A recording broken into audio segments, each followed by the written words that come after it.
kena penyakit adalah besar. Contoh ayat Islam at-tahuratu minal iman wa siyabaka fatahhir. Pakaian kamu bersihkan. Dia semua bersih pakai weh. Satu keadaannya pakai pakaian mutanajis sekalipun bukan daripada solat, bukan untuk solat, saja pakai pakaian najis adalah haram. Begitu juga najis, saja-saja pegang najis adalah haram. Saja-saja ambil tai cicak, ambil pegang boleh. Hatta nak buang tai cicak kali pun tuan-tuan tak boleh pakai, just with your own hands, you know. Apa? Ambil tai cicak tu, tai cicak. Dengar ada sipir bodoh Melayu ni. Dengar. Kering dengan kering. Ni kering yang kering, tak najis. Dengar kepala otak kau.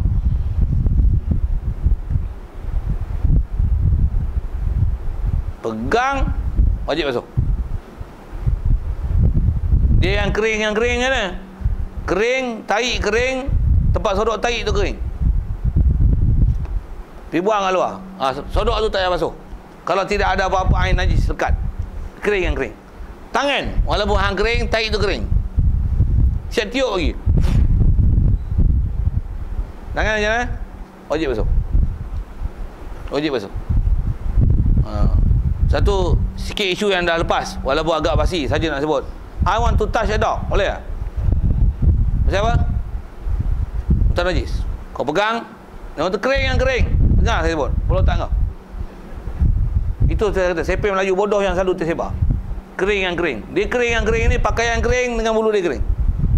Tangan kita macam mana? Tangan kita tak kering, walaupun dia kering. Tangan kita tak kering, walaupun dia kering. Satu, walaupun tai itu kering, tangan kita kering. Kering tu maksudnya macam ni lah, bukan kena ayuh ni. Pegang najis, haram, saja-saja pegang. Buang. Memang dah buang, siap tiup lagi. Tak ada bau apa-apa. Macam mana? Nak sembahyang macam mana? Jawab. Dah tunjuk tadi. Apa? Wajib basuh. Pasal apa? Tangan kita sebenarnya bukan kering. Sebenarnya bukan kering. Nak tahu? Pegang kat cermin. Lekat jauh jari. Apa maksud? Dia basah.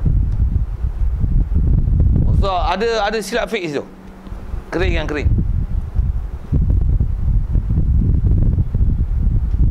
Kalau kering yang kering pun tak diajar pada kita untuk pergi pegang najis tu.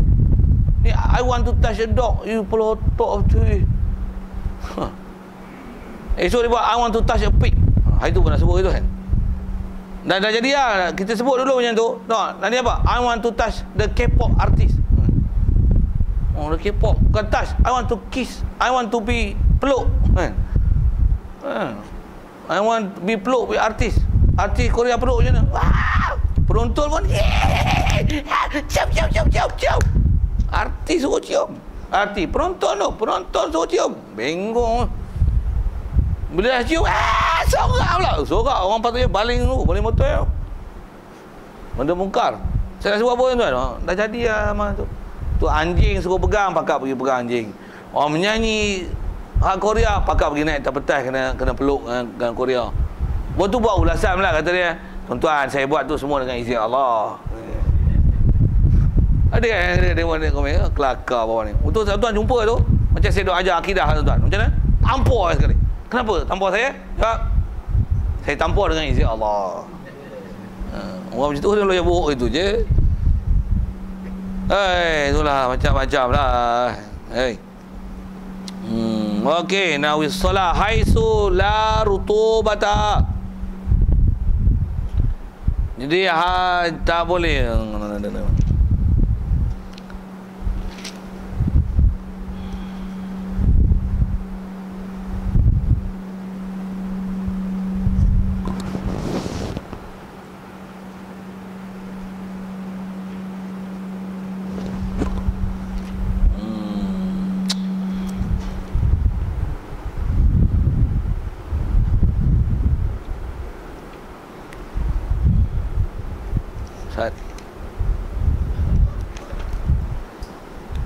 Illa muzaffaran fayahrumu walubsu sawbi mutanajis masbuk ayo juzu lubsu saw.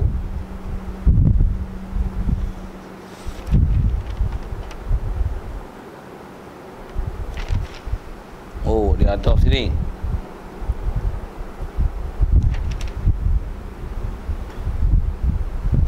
Oh, baca macam ni. Siap. Macam mana pun ada benda yang terlayak sebut. Macam ni. Walubsu saubil mutanajisi fi ghairi nahwi salah. Atas sebut tadi, pakai pakaian yang mutanajis pada lain daripada seumpama solat. Kalau asal saya sebut tadi memang haram pakai. Haram ni haitsu la rutubata. Sekira-kira tidak ada basah. Maksudnya kalau memang basah, ya. Kalau memang pakaian tu basah, memang tak boleh pakai, ya. Kalau kering, kalau pakaian tu kering, asal hukum ada juga keharusan pakai tu.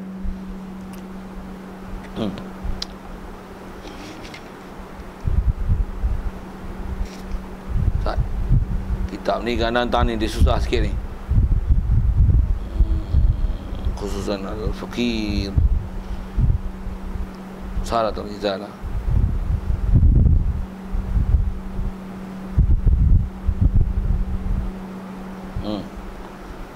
Baik, kalau sebut masalah tadi tu, yang saya kata, kalau kita memang buat kerja najis, pakaian kita memang mutanajis, betul kita tanggalkan, esok nak pakai lagi, memang sebaiknya paling elok basuh, kan?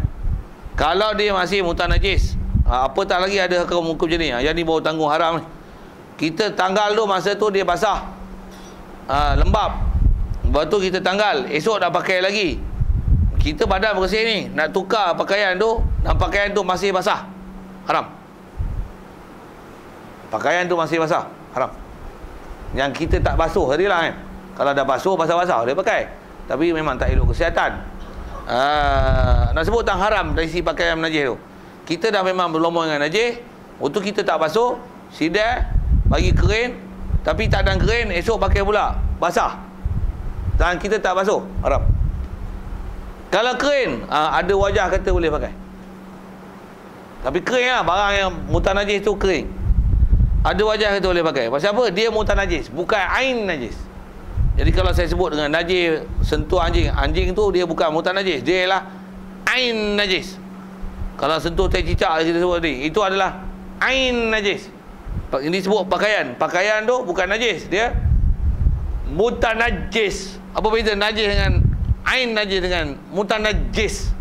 Ain najis adalah najis, mutanajis adalah yang kena najis. Jadi kalau najis kering memang haram pegang. Tapi kalau pakaian yang mutanajis, kalau dah tanggal dalam keadaan mutanajis, dia masih basah, pakai balik, haram. Tapi kalau kata dia, kita dah tanggal tu, tengok dia kering, pakai dia, ada harus, ada wajah harus tu. Syarat mesti pakaian mutanajis tu kering. Pula tu bukan untuk solat. Solat memang tak boleh. Satu solat ni, kita kaki luka, darah, dah cuci-cuci memang kena balut. Lepas tu buka balik, untuk nak sembahyang, ambil bekas balut az-zuhur tadi, pakai, boleh? Tak boleh. Nak sebut tentulah, kalau jenis untuk solat memang tak boleh. Macam mana pun kita kalau katalah dah bekas buat balut, dia memang mutanajis, tapi dah kering. Yang ni yang 3 hari sudah punya, nak balut pula, nak ambil kain perca lain, tak ada. Ambil yang mutanajis yang 3 hari sudah. Dah kering belum? Kering, harus balut.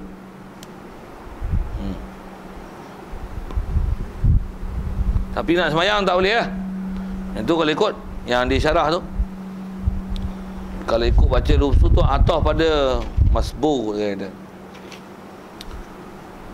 Haitsu la rutubata, baik la jildu maitatin.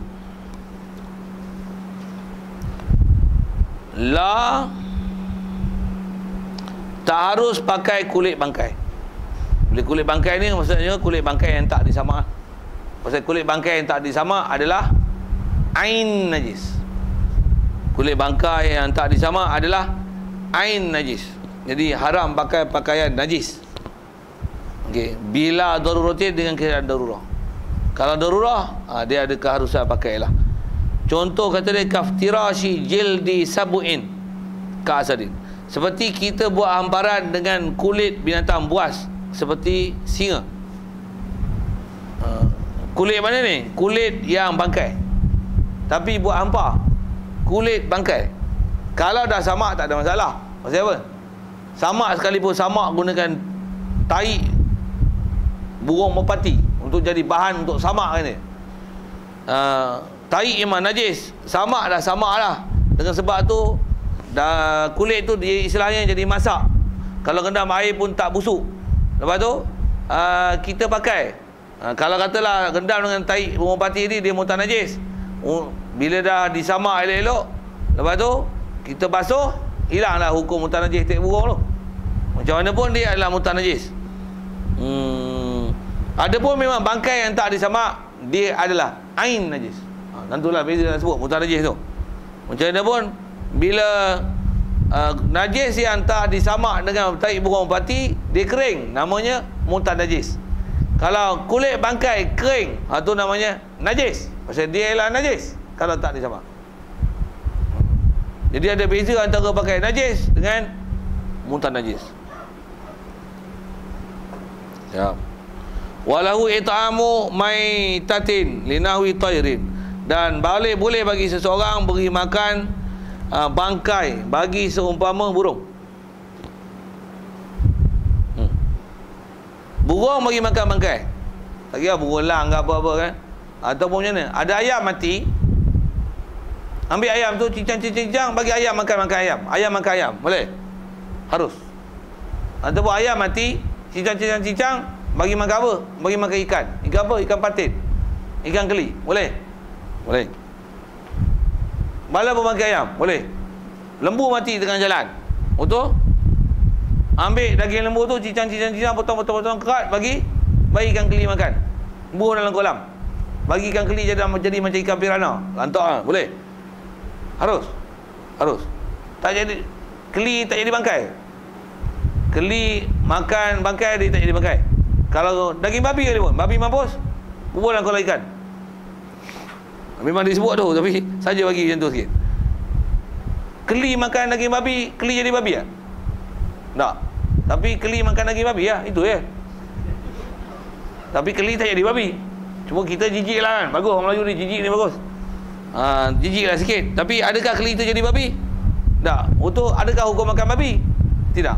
Cuma kalau kata jadi busuk babi, jadi hukum muntah najis babi, nak makan dia, kena cuci lah air dengan salah satunya adalah air tanah. 7 kali itu sedia maklum lah perkataan tu. Baik. Asal yang sebut ialah harus bagi makan bangkai seumpama burung, ayam, itik, angsa, harus bagi makan tu. Satu kalau kata dedak diproses daripada khinzir, macam mana? Nisbah bagi makan kat binatang tu harus. Walaupun begitu dari segi tak baik, memanglah ada benda-benda tak baik kan, tapi nak sebut harus. Ikan patin bagi makan daging babi boleh? Bukan nak galakkan tau, saya nak buat hukum. Yang ni yang kita ngaji PK memang kadang-kadang tercegang sikitlah hukum tu, tapi tu saya tanya, ikan keli makan babi, ikan keli jadi babi tak? Tidak. Jadi tak adalah ikan keli jadi babi. Jadi boleh ke bagi ikan keli makan babi? Boleh lah. Walaupun tu kita makan ikan keli pula. Tapi bila keli diberi makan binatang yang busuk-busuk, bangkai-bangkai macam ni, makruh kita makan dia, melainkan setelah kita istilahnya kurung dia dalam tempoh yang tertentu hingga hilang busuk najis atau busuknya makanan busuk bangkai yang dia makan tu. Kurunglah 2 hari, 3 hari, lagi bagus 40 hari. Bagi makan benda elok balik, itu baru makan dia. Itu adalah kaedah-kaedah yang ada disebut ulama untuk menghilangkan ada hukum makruh di situ. Ajak baca ni.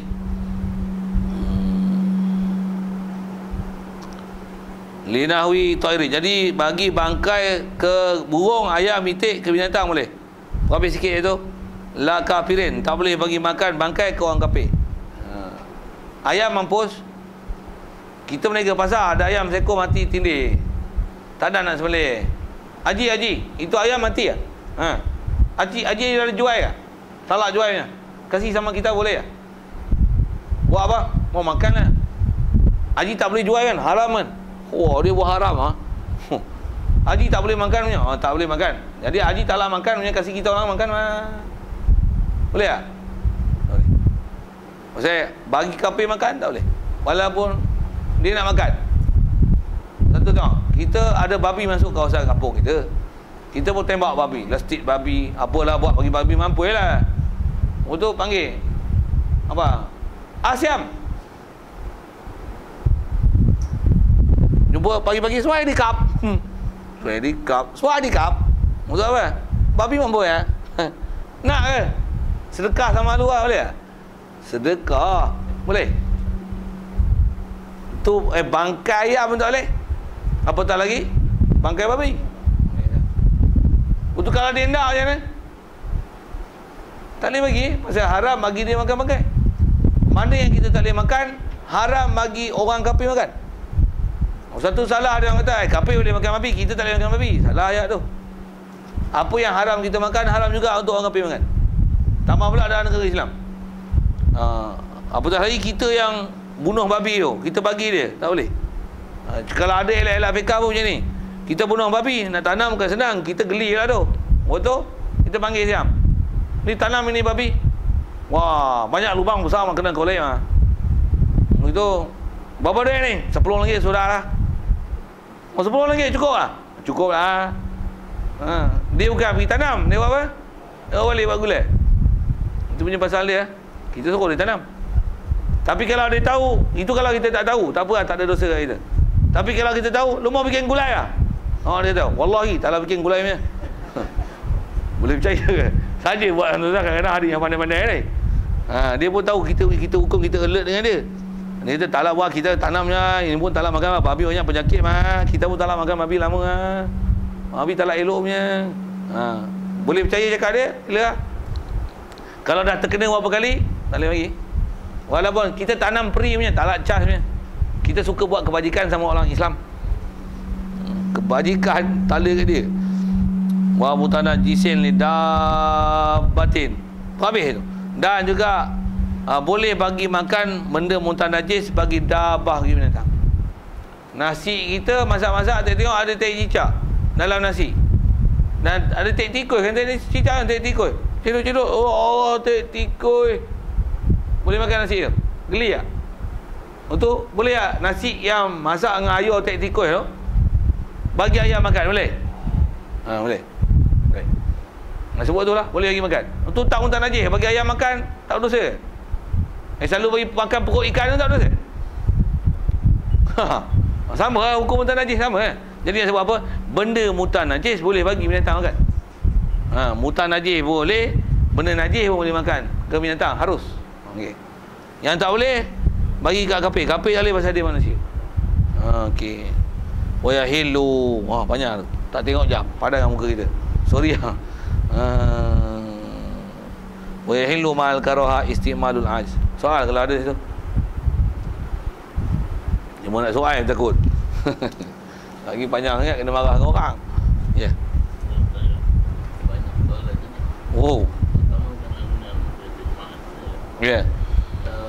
Masjid tu banyak kegiatan aja. Patutnya tak perlu terkira lah. Ya.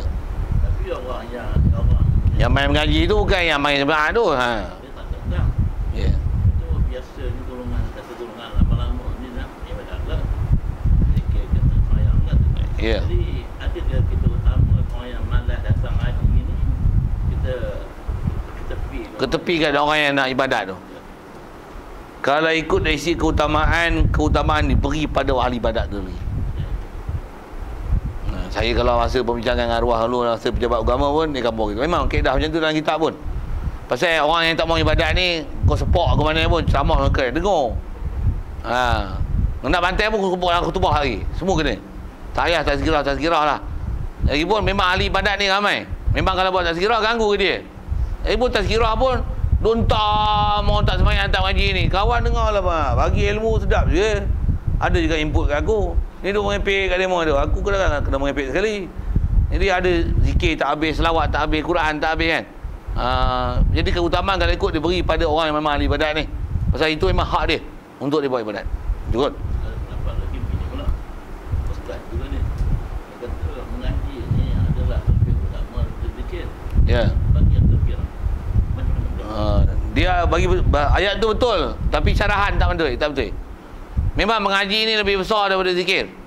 Tapi mengaji lah, menuntut ilmu. Bukan tazkirah. Tazkirah ni tuan-tuan semua ingat akhirat, tu tazkirah. Khutbah pun kena sembahyang tentu masjid. Tapi bab ilmu, cerita bab hukum yang kita bicara macam ni, masjid pun tak ada masjid, banyak duduk. Jadi bezakan antara ilmu dengan tazkirah. Kalau sebelum Jumaat baca kitab, okey, jalan. Tazkirah lain. Tazkirah bukan baca kitab. Gelebang ya. Kelebihan berjemaah, kelebihan solat. Yang tu dalam Jumaat, dalam khutbah Jumaat tu lah tiba. Tak apa, lepas Jumaat tahan dulu.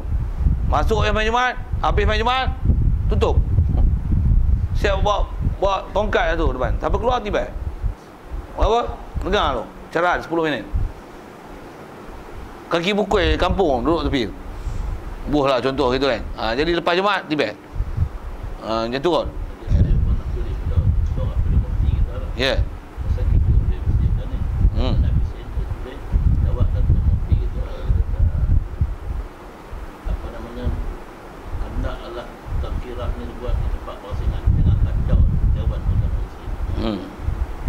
Itulah kalau suasana macam saya sebut tadi pun saya sebut itulah. Tempat tu memang orang mengaji, orang kuat ibadat. Jadi memanglah ganggu ni meh. Keutamaan kalau ikut memang masjid pun orang wakaf untuk orang ibadat. Wakaf keutamaan untuk solat, untuk iktikaf kan. Jadi bila buat untuk ceramah-ceramah ni dia bising hingga bangar. Jadi memang tu tempat lain lah. Pertama kita nak bagi nasihat pada orang yang tak main masjid tu kan. Tapi kalau ikut demo memang hak besar. Yang tu kalau suasana macam tu. Kalau masjid yang tak ada suasana orang ibadat, mai pun pakai mai lambat, sampai ada tazkirah mai awal. Jalan. Jadi bagi betul suasana yang ada dengan hukum yang nak dilaksanakan lah. Kena perhati lah. Itu kot. Kalau maksudnya penyerahan serban dan tongkat dia. Ya. Saya tengok lebih kecil lagi dah. Memang itu satu cara di Perak tu kan. Sekarang ni banyak tempat tinggal bid'ah. Dia macam mana? Yang tu saya tak pastilah disebab apa tu serah-serah serban apa tu.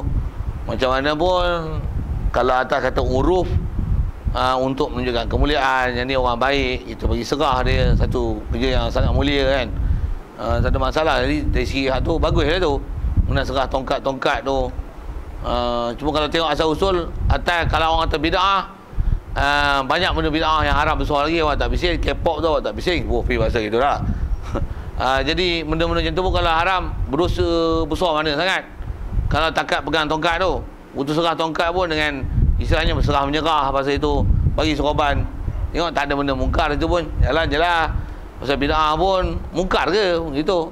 Kalau kata mana hadis yang larang tak boleh serah serban, tak boleh pegang tongkat, tak boleh serah tongkat, mana hadis yang tak bagi innallaha wa malaikatahu yusholluna 'alan nabi, mana? Tak ada tu, sama-sama tak ada. Diam bukan ada masalah lagi situ. Ulama-ulama dulu pula kan. Dia orang tu kata bila ada ulama-ulama dulu semak. Tak pernah larang dia. Ulama-ulama yang hebat-hebat dulu. Ya, betul. Jadi kaedah kita macam tu lah. Dia orang kata tak boleh pasal bid'ah. Mana hadis yang Nabi kata tak boleh buat tu? Tak boleh, sama-sama bid'ah lah. Maksudnya yang kami buat tu bid'ah, engkau larang kami pun bid'ah je. Jadi sama-sama taraf, harus lah namanya. Saja ta'arudkan dalil tu. Dia kata Nabi tak nak buat, Nabi tak nak larang.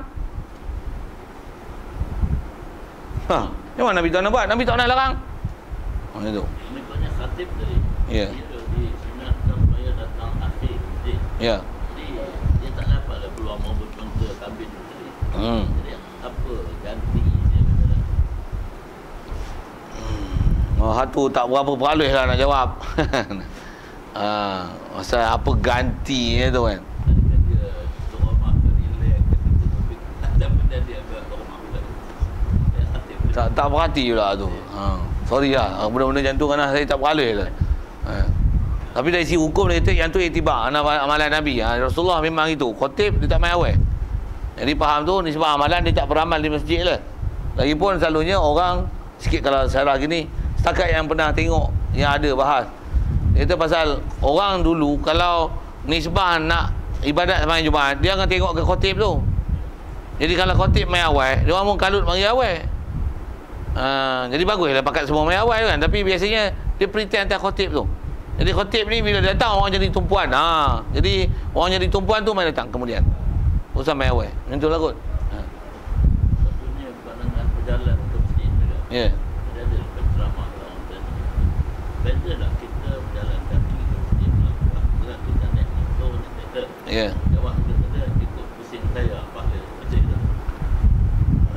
Datang pada hadis dengan lafaz adalah langkah. Jadi apa yang datang pada warid nas jangan dibangkang. Jadi kalau tak melangkah, jalan pakai jubah jalan pakai jubah kan. Naik atas motor dengan kereta, atas pusing tayar, tak ada sebut macam tu. Dari si kaedah, dia kira langkah. Mana yang tak langkah, kira apa belanja yang kau pakai untuk datang ke masjid. Jadi hukum belanja harta lah. Beli isi minyak, untuk isi motor, itulah pahala dia, pahala infak. Keluar duit belanja untuk pergi ke masjid, jadi tak dapat pahala tapak dan langkah. Jadi pahala langkah, dapat pahala bersusah melangkah. Yang tu lah kot. Atas kata kaedahnya bukan kira berapa tayar pusing. Seingat saya kalau ngaji pun tu guru disebut, dia kaedah dia yang tu kaedah infak, bukan kaedah kira tayar pusing. Itu kot.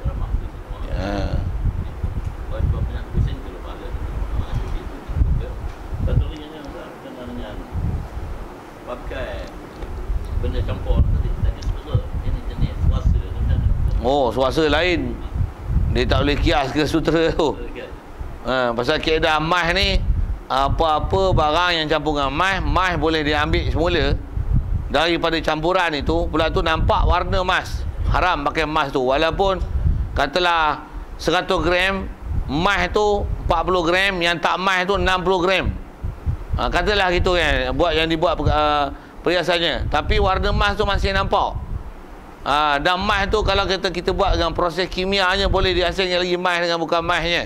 Memang ada ubat-ubat, ada bahan lah yang dicampur tu. Yang tu istilahnya banyak emas dan boleh dapat emas dengan ditang atas api. Dari segi hukum haram pakai puasa.